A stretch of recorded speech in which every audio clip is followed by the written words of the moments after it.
Halo semua, salam sejahtera Malaysia. Selamat datang ke channel Fels Lifestyle.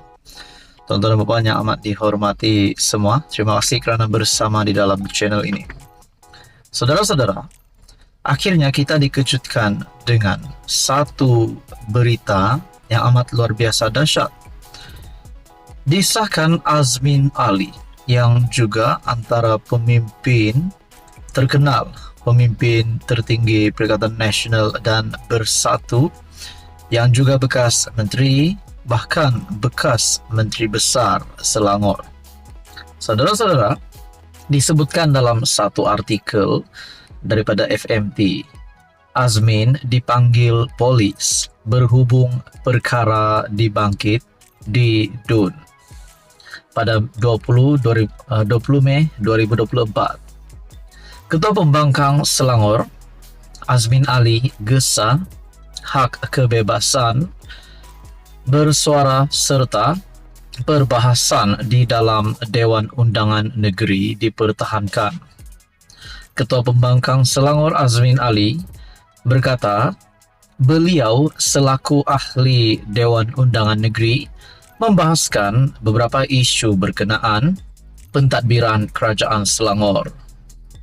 Ketua Pembangkang Azmin Ali, pengerusi Perikatan Nasional Selangor itu berkata, beliau diserahkan notis untuk menghadirkan diri ke IPD Shah Alam esok, di mana artikel ini diterbitkan pada 20 Mei.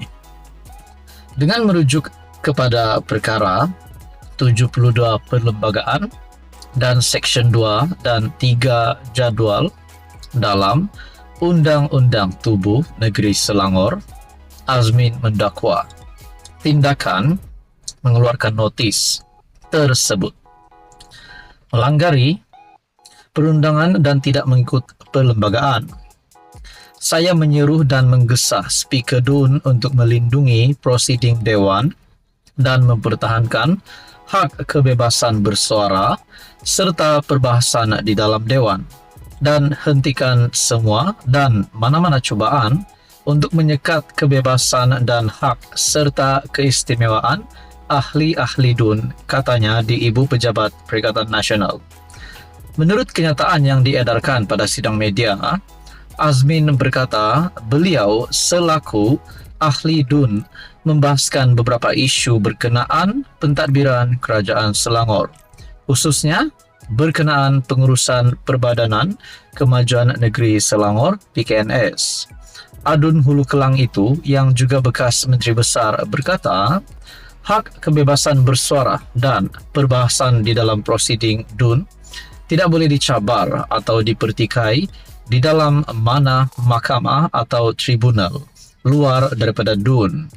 Beliau mengarahkan peguamnya untuk memfailkan permohonan kepada mahkamah untuk menyemak tindakan atau keputusan polis mengeluarkan notis tersebut. Beliau juga berkata, peguamnya menghantar surat kepada polis meminta temu bual ditangguhkan dan digantung sementara menunggu keputusan mahkamah. Pada Mac lalu, Azmin meminta penjelasan kerajaan negeri selepas PKNS menjual hak pembangunan PJ Central yang dijangka memberi pulangan bernilai RM1.04 bilion kepada Malaysian Resource Corporation Berhad dengan nilai 270 juta ringgit Malaysia menurut laporan media. MB Menteri Besar Amiruddin Sharif dilapor berkata, keputusan menjual hak pembangunan PJ Central adalah untuk keluar daripada perangkap aliran tunai. Beliau menolak dakwaan prestasi kewangan PKNS kurang baik dan PKNS juga tidak menangguh hutang RM5.7 bilion seperti didakwa sesetengah pihak. Nah, saudara-saudara, disahkan di sini Azmin dipanggil polis berhubung perkara dibangkit di DUN. Bukan ditangkap ataupun masuk penjara, tetapi Azmin dipanggil polis. Apa komen Anda berkaitan dengan isu ini? Sekian saja, teruskan bersama di dalam channel ini untuk info yang seterusnya. Halo semua, salam sejahtera Malaysia. Selamat datang ke channel Fels Lifestyle. Tuan-tuan dan puan yang amat dihormati, susulan kemenangan Pakatan Harapan ataupun calon daripada Kerajaan Perpaduan pada pilihan raya kecil Kuala Kubu Baharu yang diadakan pada 11 Mei. Susulan kemenangan Baharu Anwar Ibrahim sebagai pengerusi Pakatan Harapan itu, akhirnya kita mendengar kononnya terdapat salah laku daripada calon Pakatan Harapan di AP, yaitu Pang Sok Tau. Nah, saudara-saudara, kononnya terdapat salah laku daripada jentera parti Kerajaan Perpaduan semasa PRK KKB itu. Dan akhirnya, saudara-saudara, satu berita mengejutkan. Ini tak pasti sama ada kepimpinan daripada Perikatan Nasional yang telah menghantar calon daripada Parti Bersatu masih tak dapat move on kah, masih tak dapat menerima kekalahan. Nah, itu saya tak pasti. Tetapi ini satu berita daripada FMT. Perikatan Nasional kumpul bukti file petition PRK KKB.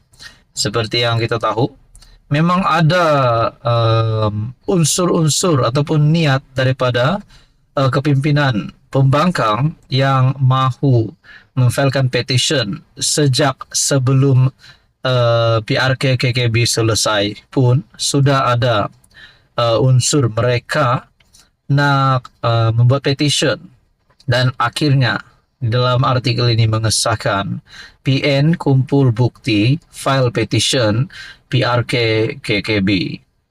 Azmin Ali berkata, 16 ketua pusat daerah mengundi dalam proses mengumpul bukti salah guna Pakatan Harapan sepanjang tempoh kempen.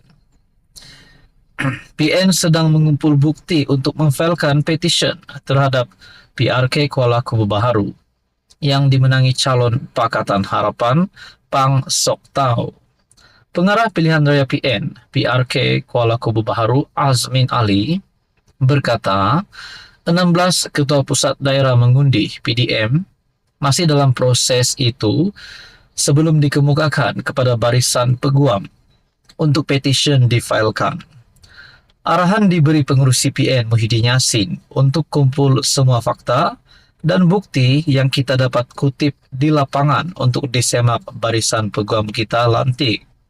Kita akan pilih kes lebih berat untuk kemuka petition PRK, dan itu tertakluk kepada keupayaan mengumpul maklumat tepat sebelum kemuka permohonan rasmi, katanya yang juga Ketua PN Selangor pada sidang media.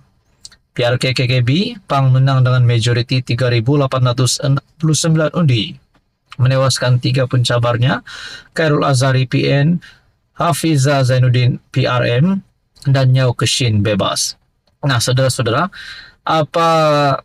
adakah sekiranya pembangkang mahu memfilekan petition dengan majoriti 3.869 undi berpihak kepada calon PH ataupun Kerajaan Perpaduan? Adakah petition itu akan yang difilekan itu oleh PN adalah satu perkara yang sia-sia, ataupun mungkin mereka tetap akan memfilekan petition kerana tidak suka satu lagi kemenangan yang dipetik oleh Anwar. Jadi saudara-saudara, apa komen anda berkaitan dengan isu ini? Yang kita tahu, Anwar dan Pakatan Harapan menang di Kuala Kubu Baharu, dan itu pasti menakutkan musuh-musuh politik Anwar Ibrahim. Mungkin boleh ucap juga selamat tinggal kepada semua musuh-musuh politik Anwar Ibrahim. Jadi apa komen anda berkaitan dengan isu ini? Sekian saja, teruskan bersama di dalam channel ini.